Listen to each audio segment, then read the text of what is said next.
生き意味マインズ。こんにちは、生き意味マインズです。いつもご視聴ありがとうございます。今回皆様にお届けする作品はグリム童話の中から世界中で読まれている白雪姫です。白雪姫といえばディズニーの映画がとても有名で、皆さんも一度はご覧になったことがあると思います。今回は菊池寛の役で、原作にあるグリム童話ならではのちょっと恐ろしい部分も少し垣間見れるように翻訳されています。なので皆さんの知っているディズニーの白雪姫のお話とは少し違う部分もあります。特に最後のシーンは衝撃的になっており、今までの白雪姫のお話とちょっと違った終わり方になっています。さて前置きはこのくらいにして、早速ハッピーさんの朗読でお楽しみください。どうぞ。白雪姫、作グリム・ヴィルヘルム・カール、役菊池寛。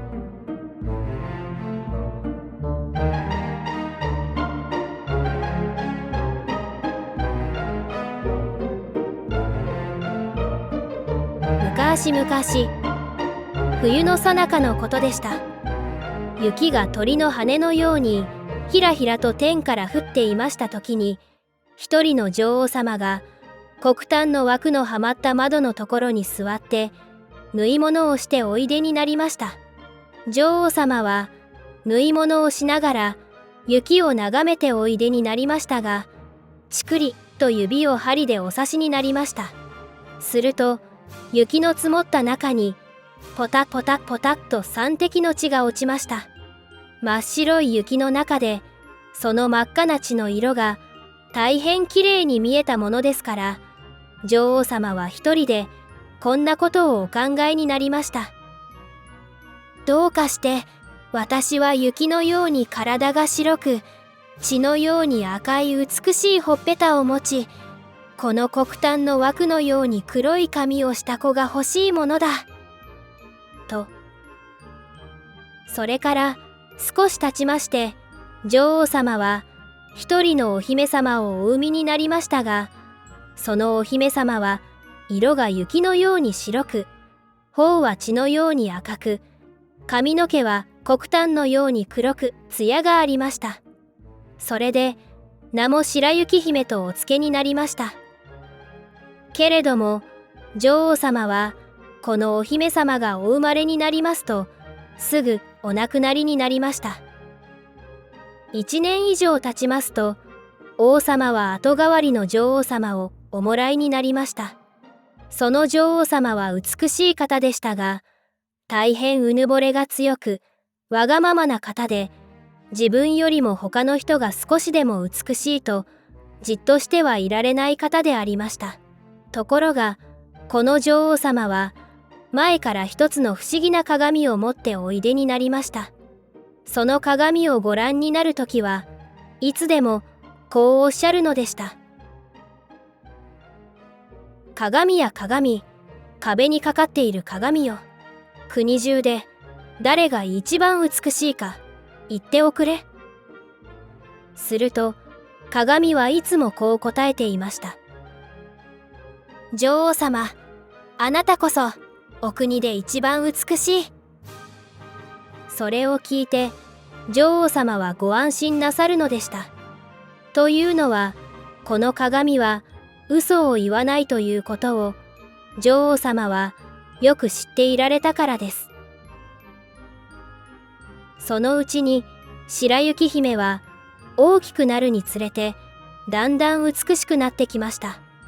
お姫様がちょうど7つになられた時には、青々と晴れた日のように美しくなって、女王様よりもずっと美しくなりました。ある日、女王様は鏡の前に行ってお尋ねになりました。鏡や鏡、壁にかかっている鏡よ。国中で誰が一番美しいか言っておくれ。すると鏡は答えて言いました。女王様、ここではあなたが一番美しい。けれども白雪姫は1000倍も美しい。女王様はこのことをお聞きになると、びっくりして妬ましくなって、顔色を黄色くしたり青くしたりなさいました。さて、それからというものは、女王様は白雪姫をご覧になるたびごとにひどくいじめるようになりました。そして妬みと高慢とが野原の草がいっぱいはびこるように女王様の心の中にだんだんとはびこってきましたので、今では夜も昼ももうじっとしてはいられなくなりました。そこで女王様は一人の狩人を自分のところにお呼びになってこう言いつけられました。あの子を森の中に連れて行っておくれ。私はもうあの子を二度と見たくないんだから。だがお前はあの子を殺して、その証拠にあの子の血をこの判決につけてこなければなりません。狩人はその仰せに従って白雪姫を森の中へ連れて行きました。狩人が狩りに使う刀を抜いて、何も知らない白雪姫の胸を突き刺そうとしますと、お姫様は泣いておっしゃいました。ああ、狩人さん、私を助けてちょうだい。その代わり、私は森の奥の方に入っていって、もう家には決して帰らないから。これを聞くと、狩人もお姫様があまりに美しかったので、かわいそうになってしまって、じゃあ、早くお逃げなさい。かわいそうなお子様だ。と言いました。きっと、獣がすぐ出てきて、食い殺してしまうだろう。と、心の内で思いましたが、お姫様を殺さないで済んだので、胸の上から重い石でも取れたように楽な気持ちになりました。ちょうどその時、イノシシの子が向こうから飛び出してきましたので、狩人はそれを殺してその血を判決につけて、お姫様を殺した証拠に女王様のところに持って行きました。女王様はそれをご覧になって、すっかり安心して白雪姫は死んだものと思っていました。さて、かわいそうなお姫様は大きな森の中でたった一人ぼっちになってしまって、怖くってたまらず、いろいろな木の葉っぱを見てもどうしてよいのかわからないくらいでした。お姫様はとにかく駆け出して、尖った石の上を飛び越えたり、茨の中を突き抜けたりして、森の奥の方へと進んでいきました。ところが、けだものはそばをかけすぎますけれども、少しもお姫様を傷つけようとはしませんでした。白雪姫は足の続く限り走り続けて、とうとう夕方になる頃に一軒の小さな家を見つけましたので、疲れを休めようと思ってその中に入りました。その家の中にあるものは何でもみんな小さいものばかりでしたが、何とも言いようがないくらい立派で清らかでした。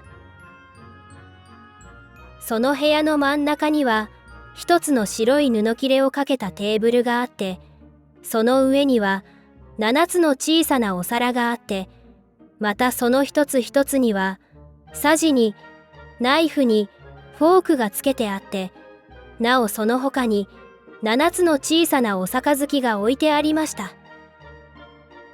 そしてまた壁際のところには7つの小さな寝床が少し間を置いて順々に並んで、その上にはみんな雪のように白い麻の敷布が敷いてありました。白雪姫は大変お腹が空いて、おまけに喉も渇いていましたから、一つ一つのお皿から少しずつ野菜のスープとパンを食べ、それから一つ一つのお杯から一滴ずつぶどう酒を飲みました。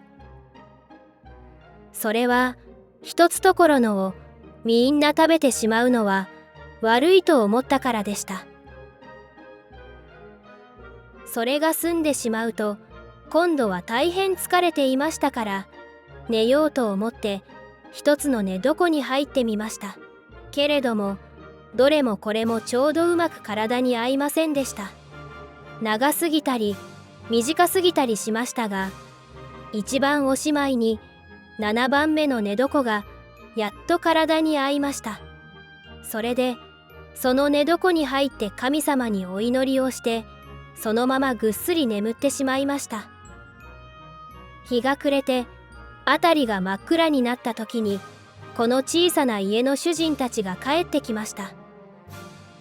第一の小人がまず口を開いて言いました。誰かわしの椅子に腰をかけたものがあるぞ。すると第二の小人が言いました。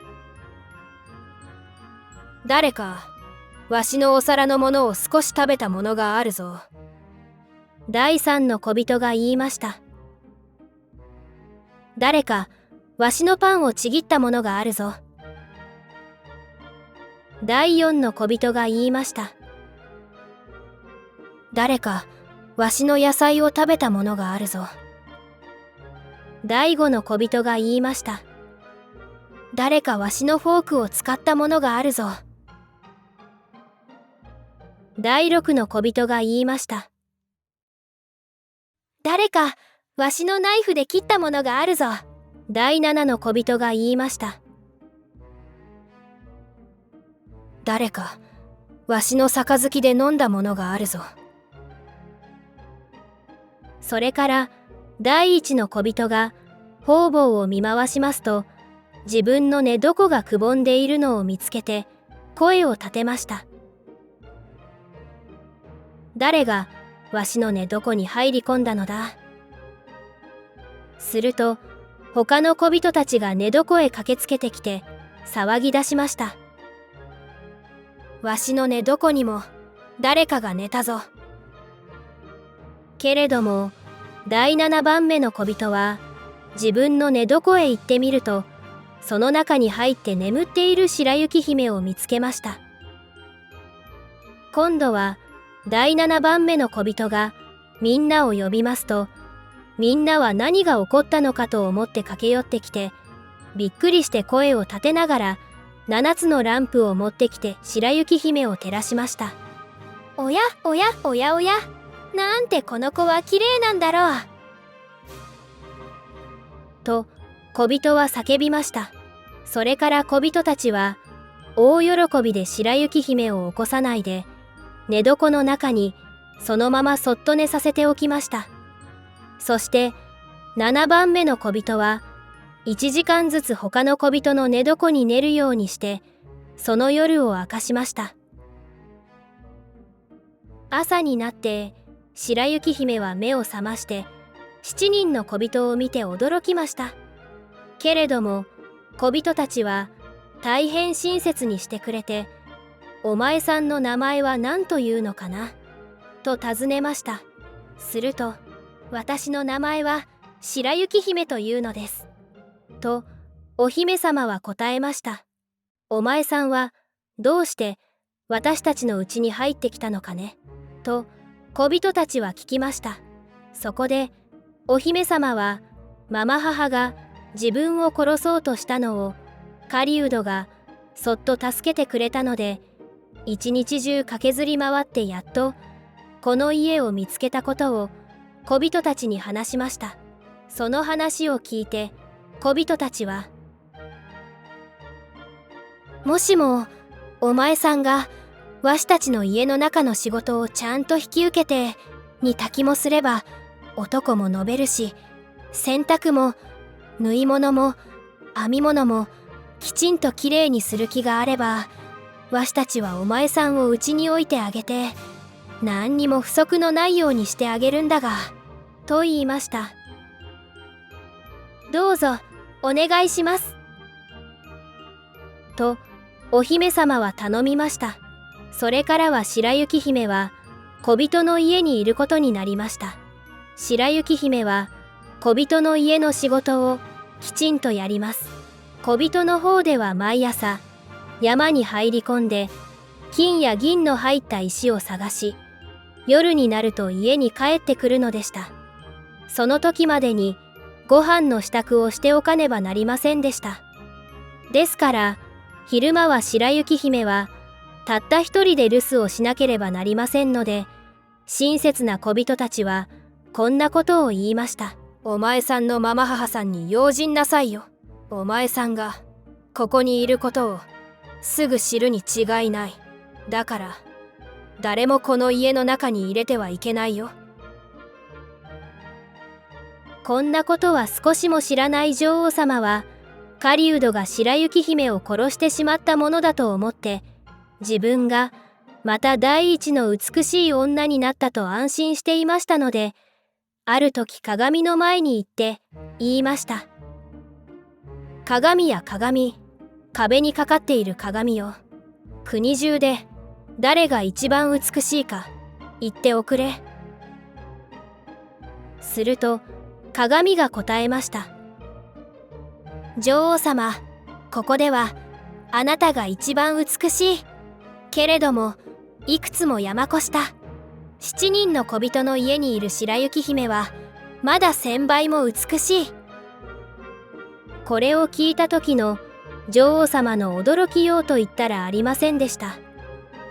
この鏡は決して間違ったことを言わないということを知っていましたので、狩人が自分を騙したということも、白雪姫がまだ生きているということもみんな分かってしまいました。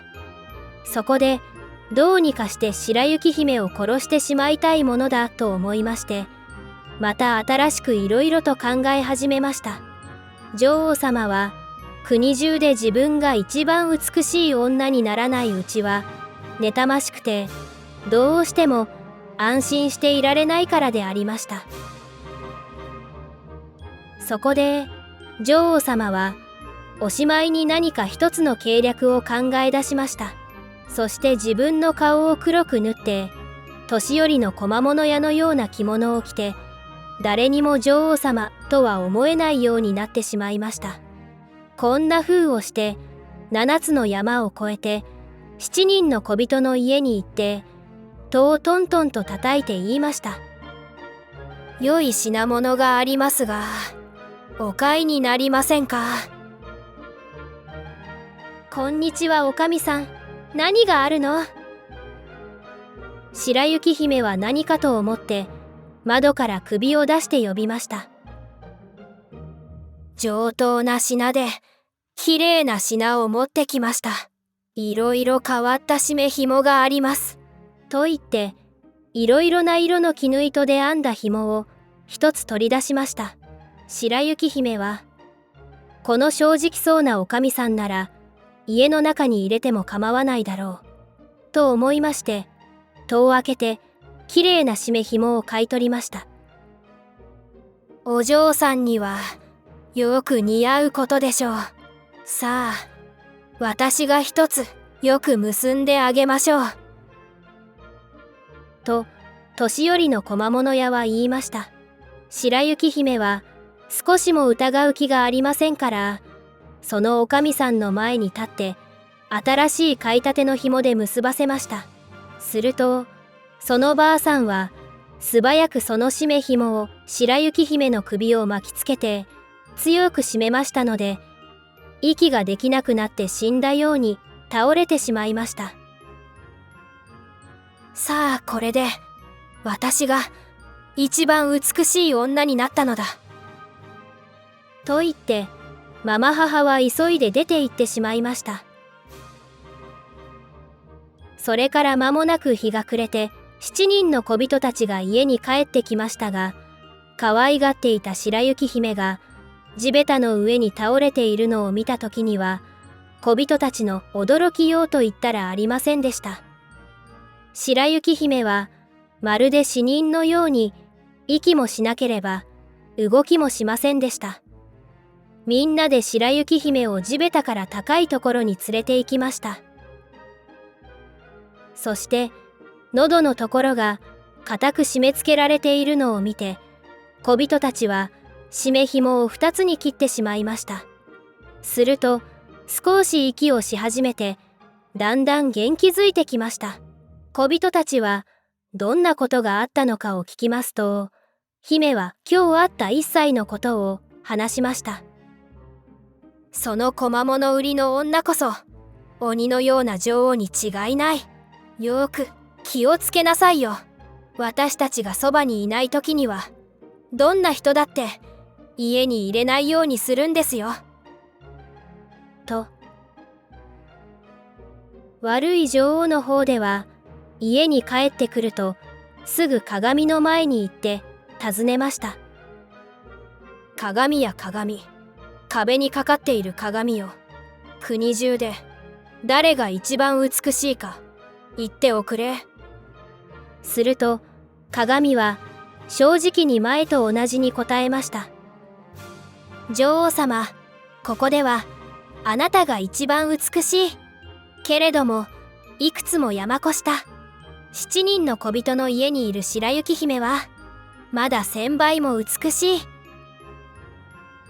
と、このことを女王様が聞いた時には体中の血がいっぺんに胸に寄ってきたかと思うくらい驚いてしまいました。白雪姫がまた生き返ったということを知ったからです。だが今度こそはお前を本当に殺してしまうようなことを工夫してやるぞ。そう言って自分の知っている魔法を使って一つの毒を塗った櫛をこしらえました。それから女王様は身なりを変え、前とは別なおばあさんの姿になって7つの山を越え、7人の小人のところに行ってトントンと戸を叩いて言いました。良い品物がありますが、お買いになりませんか。白雪姫は中からちょっと顔を出して、さあ、あっちに行ってちょうだい。誰もここに入れないことになっているんですから。でも、見るだけなら構わないでしょう。おばあさんはそう言って、毒のついている櫛を箱から取り出し、手のひらに乗せて高く差し上げてみせました。ところが、その櫛がバカに白雪姫のお気に入りましたので、その方に気を取られて思わず戸を開けてしまいました。そして、櫛を買うことが決まった時におばあさんは、では、私が一つ、いい具合に髪を解いてあげましょう。と言いました。かわいそうな白雪姫は、何の気なしにおばあさんの言う通りにさせました。ところが櫛の刃が髪の毛の間に入るか入らないうちに恐ろしい毒が姫の頭に染み込んだものですから、姫はその場で気を失って倒れてしまいました。いくらお前が綺麗でも今度こそおしまいだろう。と心の曲がった女は気味の悪い笑いを浮かべながらそこを出て行ってしまいました。けれどもちょうどいい具合にすぐ夕方になって7人の小人が帰ってきました。そして白雪姫がまた死んだようになって地べたに倒れているのを見てすぐママ母の仕業と気づきました。それで方々姫の体を調べてみますと毒の櫛が見つかりましたので、それを引き抜きますとすぐに姫は息を吹き返しました。そして今日のことをすっかり小人たちに話しました。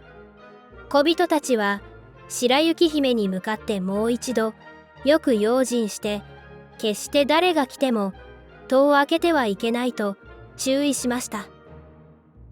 心のねじけた女王様は家に帰って鏡の前に立って言いました。鏡や鏡、壁にかかっている鏡よ。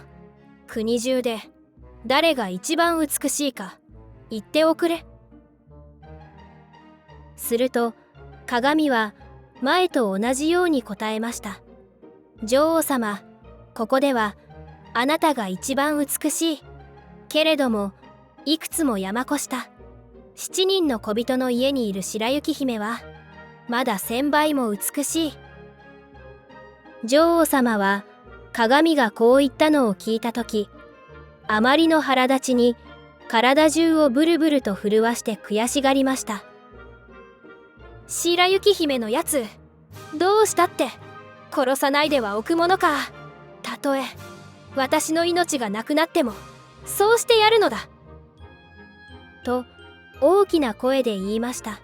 それからすぐ女王様はまだ誰も入ったことのない離れた秘密の部屋に行って、そこで毒の上に毒を塗った一つのリンゴをこさえました。そのリンゴは見かけはいかにも美しくて、白いところに赤みを持っていて、一目見ると誰でもかじりつきたくなるようにしてありました。けれどもその一切れでも食べようものなら、それこそ立ちどころに死んでしまうという恐ろしいリンゴでした。さて、リンゴがすっかり出来上がりますと、顔を黒く塗って百姓のおかみさんの封をして、7つの山を越して7人の小人の家へ行きました。そして戸をトントンと叩きますと、白雪姫が窓から頭を出して、7人の小人がいけないと言いましたから、私は誰も中に入れるわけにはいきません。と言いました。いいえ、入らなくてもいいんですよ。私はね、今リンゴを捨ててしまおうかと思っているところなので、お前さんにも一つあげようかと思ってね。と百姓の女は言いました。いいえ、私はどんなものでも人からもらってはいけないのよ。と白雪姫は断りました。お前さんは毒でも入っていると思いなさるのかね。まあごらんなさい。この通り2つに切って半分は私が食べましょう。よく売れた赤い方をお前さんお上がりなさい。と言いました。そのリンゴは大変上手にこしらえてありまして、赤い方の側だけに毒が入っていました。白雪姫は百姓のおかみさんがさもうまそうに食べているのを見ますと、そのきれいなリンゴが欲しくてたまらなくなりました。それでつい何の気なしに手を出して毒の入っている方の半分を受け取ってしまいました。けれども一かじり口に入れるか入れないうちにばったりと倒れ、そのまま息が絶えてしまいました。すると女王様はその様子を恐ろしい目つきで眺めて、さも嬉しそうに大きな声で笑いながら、雪のように白く、血のように赤く、黒炭のように黒いやつ、今度こそは小人たちだって助けることはできまい。と言いました。そして大急ぎで家に帰りますと、まず鏡のところに駆けつけて尋ねました。鏡や鏡、壁にかかっている鏡よ。国中で誰が一番美しいか言っておくれ。するととうとう鏡が答えました。女王様、お国で一番あなたが美しい。これで女王様の妬み深い心もやっと鎮めることができて、本当に落ち着いた気持ちになりました。夕方になって小人たちは家に帰ってきましたが、さあ大変、今度もまた白雪姫が地べたに転がって倒れているではありませんか。びっくりして駆け寄ってみれば、もう姫の口からは息一つすらしていません。かわいそうに死んでもう冷え切ってしまっているのでした。小人たちはお姫様を高いところに運んで行って、何か毒になるものはありはしないかと探してみたり、紐を解いたり、髪の毛をすいたり、水やお酒でよく洗ってみたりしましたが、何の役にも立ちませんでした。みんなで可愛がっていた子供はこうして本当に死んでしまって、再び生き返りませんでした。小人たちは白雪姫の体を一つの棺缶の上に乗せました。そして7人の者が残らずその周りに座って3日3晩泣き暮らしました。それから姫をうずめようと思いましたが、何しろ姫はまだ生きていたそのままで、生き生きと顔色も赤く可愛らしく綺麗なものですから、小人たちは「まあ見ろよ、これをあの真っ黒い土の中に埋めることなんかできるものか」そう言って外から中が見られるガラスの棺缶を作り、その中に姫の体を寝かせ、その上に金文字で白雪姫という名を書き、王様のお姫様であるということも書き添えておきました。それからみんなで棺を山の上に運び上げ、7人のうちの1人がいつでもそのそばにいて番をすることになりました。すると鳥や獣までがそこにやってきて、白雪姫のことを泣き悲しむのでした。一番初めに来たのはフクロウで、その次がカラス、一番おしまいに鳩が来ました。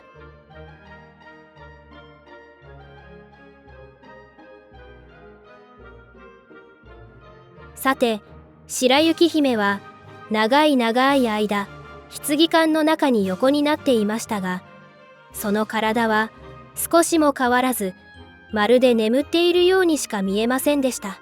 お姫様はまだ雪のように白く、血のように赤く、黒炭のように黒い髪の毛をしていました。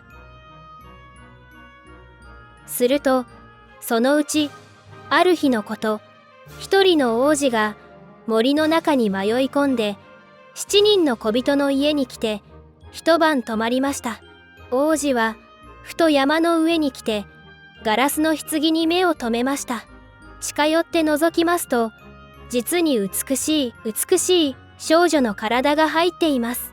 しばらく我を忘れて見とれていました王子は、棺の上に金文字で書いてある言葉を読み、すぐ小人たちに「この棺缶を私に譲ってくれませんか。その代わり私は何でもお前さんたちの欲しいと思うものをやるから」と言われました。けれども小人たちは「たとえ私たちは世界中のお金をみんないただいても、こればかりは差し上げられません」とお答えしました。そうだ、これに代わるお礼なんぞあるもんじゃない。だが私は白雪姫を見ないではもう生きていられない。お礼なぞしないから、ただください。私の生きている間は白雪姫を敬い、きっと粗末にはしないから。王子は折り入ってお頼みになりました。